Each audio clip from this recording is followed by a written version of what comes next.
रोकना चाहेंगे और बड़ी जानकारी सरेंडर करने पहुंचा नरेश मीणा। ये बड़ी जानकारी आपको दे रहे हैं नरेश मीणा से जुड़ी हुई, क्योंकि नरेश मीणा कल रात से फरार और उसके बाद पुलिस जगह जगह ढूंढ रही है। और इसी बीच ये बड़ी जानकारी आपके सामने, सरेंडर करने नरेश मीणा पहुंचा है। अब कहां पहुंचा है, क्या पुलिस मौजूद है, ऐसे तमाम सवाल हैं। और जब नरेश मीणा मीडिया से बातचीत करेंगे तब क्या कुछ बात होगी, क्या पुलिस को सरेंडर करने पर क्या कुछ रहेगा, कितना जाब्ता वहां पर मौजूद है, क्या नरेश मीणा अगर सरेंडर कर रहे हैं तो क्या ऐसे में और तमाम जो समर्थक थे जिन्होंने ये आगजनी की, गुंडाई की, वो लोग भी सरेंडर करेंगे, ये तमाम सवाल है। लेकिन फिलहाल ये बड़ी जानकारी आपको दे रहे हैं।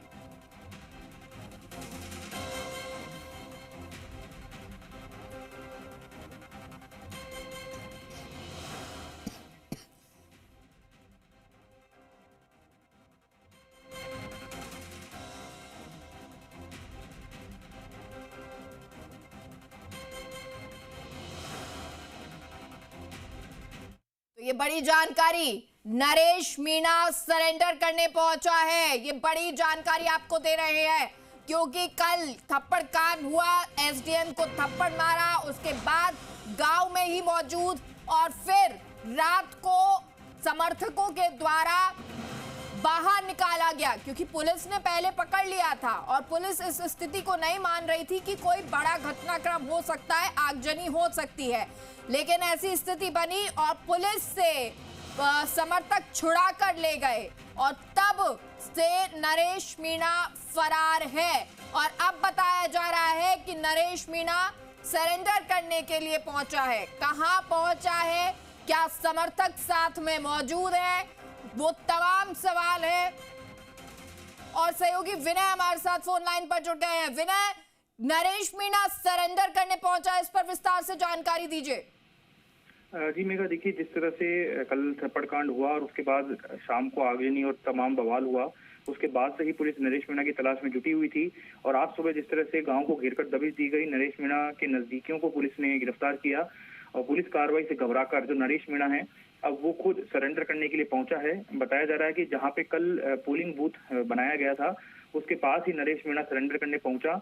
हालांकि मौके पे उस समय कोई भी पुलिसकर्मी मौजूद नहीं था। वहां पे मौजूद कुछ लोगों ने इसकी जानकारी पुलिस के आला अधिकारियों को दी, जिसके बाद पुलिस टीम मौके के लिए रवाना हुई है। और ये माना जा रहा है कि जल्द ही नरेश मीणा पुलिस की गिरफ्त में होगा और जिस तरह से कल पूरा बवाल हुआ उसको लेकर भी उससे पूछताछ की जाएगी। और साथ ही वो लोग जिन्होंने आगजनी की, पथराव किया, उन लोगों को भी चिन्हित किया जाएगा। और अगर नरेश मीणा के द्वारा भी कुछ लोगों का नाम बताया जाता है तो उन लोगों को भी पुलिस कानूनी कार्रवाई करते हुए गिरफ्तार करेगी।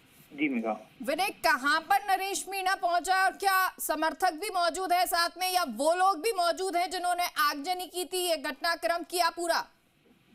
जी बिल्कुल, देखिए जो नरेश मीणा सरेंडर करने पहुंचा है जहां पे पोलिंग बूथ कल बनाया गया था उसके पास में और अपने समर्थकों के साथ पहुंचा है। हालांकि वो अकेला सरेंडर करेगा और या फिर उसके समर्थक भी साथ में सरेंडर करेंगे, ये अभी क्लियर नहीं हुआ है क्योंकि पुलिस टीम जो है वो मौके पे भी पहुंच रही है। एक बार विनय आपको रोकना चाहेंगे, सरेंडर करने से पहले जब गाँव नरेश मीणा पहुंचा क्या कुछ कहा है मीडिया से, जरा ये सुन लीजिए।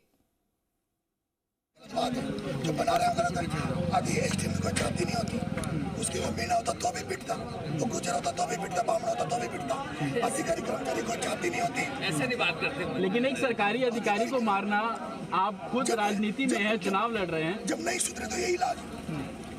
अरे तो देश में लोकतंत्र फिर किस काम का रहा नरेश जी? अगर आप ही कानून उठाओगे अपने हाथ में तो काम कैसे होगा? लोकतंत्र हमारे लिए नहीं है, लोकतंत्र बड़े लोगों के लिए। लेकिन कानून के दायरे में कर सकते थे ना, क्योंकि आप चुनाव लड़ रहे हैं। वो चुनाव के मीडिया वालों से आते सुबह से कानून के दायरे में कर रहे थे, शांति से बैठे थे, कलेक्टर आए नहीं, सुने नहीं, पुलिस हमारा खाना नहीं आने थे, उसको तो आपको नहीं छाप रहा, हमें खाना नहीं।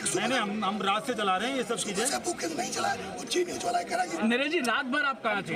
आपने रात को ट्वीट भी किया, हम डरे नहीं है, रात भर आप कहाँ थे? मैं यहाँ से बेहोश हो गया था, इसी मंच पे था। माताएं बहनें मेरे को यहाँ से घेर के इस मकान में ले गई। यहाँ ब्लास्ट हुआ एक मिर्ची पंप का। ब्लास्ट होने के बाद मुझे उठा के मेरे युवा साथी खेतों से 5 किलोमीटर एक गाँव यहाँ पे पास उस गाँव में ले जाकर मेरे को सुलाया था। उसके बाद अभी खाली कारतूस मिले हैं यहाँ से, पुलिस इस्तेमाल नहीं करती तो किससे चलाएगी? लोग कह रहे हैं पुलिस ने आग लगाई है गाड़ियों में, वो कह रहे हैं कि पुलिस ने पीटा है लोगों को।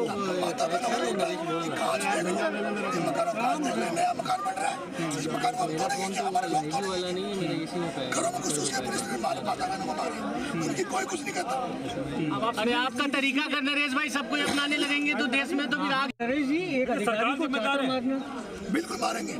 जिस अधिकारी ने अगर पर्ची वोटिंग कराई, जिस अधिकारी ने यहाँ की भावनाओं को तोड़ा, पूरा गांव जब यहाँ पे बैठा था बहिष्कार करके, उनको क्या जरूरत आ गई थी आंगनबाड़ी महिला को ये कह के तुझे सस्पेंड कर देंगे, नौकरी से हटा देंगे।